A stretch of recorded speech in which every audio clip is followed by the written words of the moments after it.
Hello friends, मेरे channel में आप सभी का स्वागत है। आज मैं आप सबके लिए लेकर आई हूँ माँ स्कंद माता की पूजा विधि, आरती, कथा, मंत्र सहित भोग। तो चलिए शुरू करते हैं। तो पहले पूजा विधि मैं बताती हूँ। माँ स्कंद माता के लिए आप रोज़ाना ही की तरह सुबह जल्दी उठकर स्नान कर लें और पूजा के स्थान को गंगाजल से शुद्ध कर लें। उसके बाद लकड़ी की चौकी पर पीला कपड़ा बिछाकर माँ की मूर्ति या फिर तस्वीर को स्थापित करें।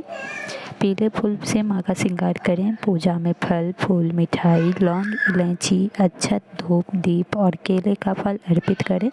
उसके बाद कपूर और घी से माँ की आरती उतारें। पूजा के बाद क्षमा याचना करके दुर्गा सप्तशती और दुर्गा चालीसा का पाठ करें। माँ आपका कल्याण करेगी और आपकी सभी इच्छा पूर्ण करेगी।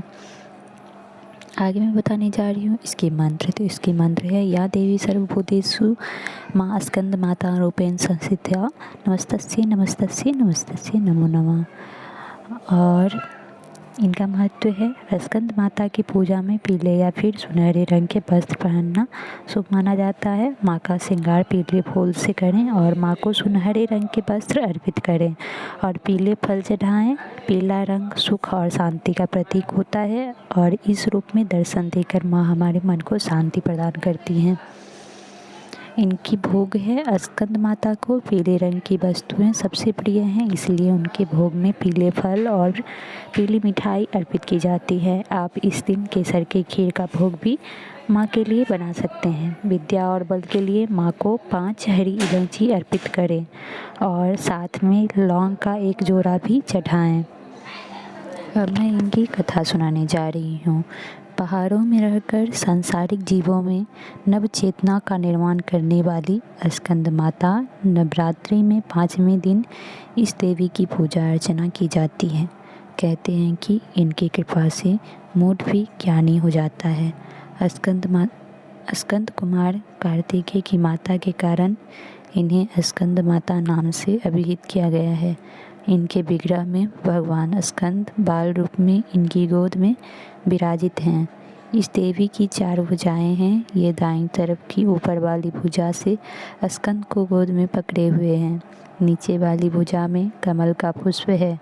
बाईं तरफ ऊपर वाली भुजा में वर मुद्रा है और नीचे वाली भुजा में कमल पुष्प हैं।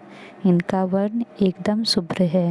ये कमल के आसन पर विराजमान रहती हैं, इसीलिए इन्हें पद्मासना भी कहा जाता है। सिंह इनका वाहन है।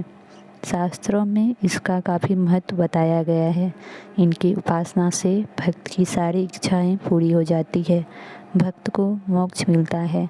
सूर्यमंडल की अधिष्ठात्री देवी होने के कारण इनका उपासक अलौकिक, तेज और कांतिमय हो जाता है।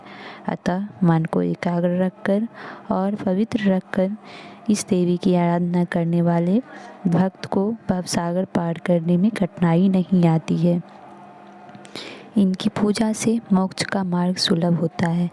यह देवी विद्वानों और सेवकों को पैदा करने वाली शक्ति है, यानी चेतना का निर्माण करने वाली हैं। कालिदास द्वारा रचित रघुवंशम महाकाव्य और मेघदूत रचनाएं स्कंद माता की कृपा से ही संभव हुई।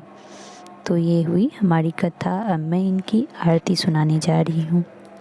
जय तेरी हो स्कंद माता, पांचवा नाम तुम्हारा आता। सबके मन की जाननहारी, जग जननी सबकी महतारी। देवी ज्योत जलाता रहूँ मैं, हरदम तुम्हें ध्याता रहूँ मैं। कई नामों से तुझे पुकारा, मुझे एक है तेरा सहारा। कहीं पहाड़ों पर है डेरा, कई शहरों में तेरा बसेरा। हर मंदिर में तेरे नज़ारे, गुन गाए तेरे भक्त प्यारे। भक्ति अपनी मुझे दिला दो, शक्ति मेरी बिगड़ी बना दो। इंद्र आदि देवता मिल सारे, करे पुकार तुम्हारे द्वारे। दुष्ट दैत्य जब चढ़ कर आए, तुम ही खंडा हाथ उठाए। दास को सदा बचाने आई, चमन की आस पुराने आई। तो ये हुई स्कंद माता की आरती।